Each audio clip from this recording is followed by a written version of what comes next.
ములుగు జిల్లా వెంకటాపురం మండల కేంద్రంలో ఆర్&బి గెస్ట్ హౌస్లో ఆదివాసీల ఆత్మబంధు బిడి శర్మ 9వ వర్ధంతి సభను ఆదివాసీ సంఘాల జాయింట్ యాక్షన్ కమిటీ ఆధ్వర్యంలో ఎంతో ఘనంగా నిర్వహించారు.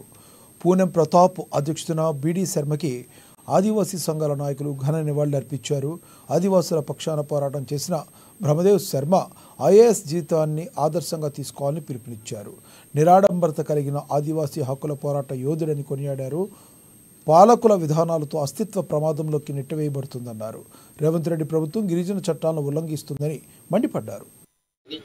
ఒక మంచి చేసిన వ్యక్తి ఒక సమాజం కోసము లేకపోతే ప్రజల కోసము తన జీవితాన్ని అంకితం చేసినటువంటి వ్యక్తులు కొంతమందే ఉన్నారు. ఈ 140 కోట్ల మందిలో కొంతమంది మాత్రమే ఈ సమాజంలో తన జీవితాన్ని త్యాగం చేసి సమాజం కోసం అంకితం చేయడం అంటే అది ఒక మనం మాట్లాడుకున్నంత ఈజీ కాదు. ఒక మనిషి తన యొక్క జీవితాన్ని ఈ సమాజం కోసం ఈ ప్రజల కోసం అంకితం చేయడం అంటే అది అంత ఈజీ కాదు.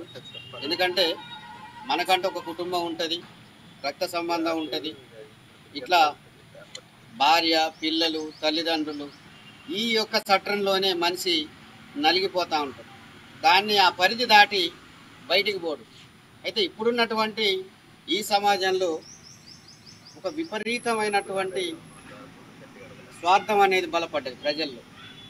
అంటే ఈ సమాజంలో ఆ నాయకుడు ఇట్లా చేస్తాడు, ఈ నాయకుడు అట్లా చేస్తాడు అనే కంటే అసలు ప్రజలు ఎట్లా ఉన్నారనేది కూడా మనమే ప్రశ్నించుకోవాల్సినటువంటి అవసరం ఉన్నది ఖచ్చితంగా.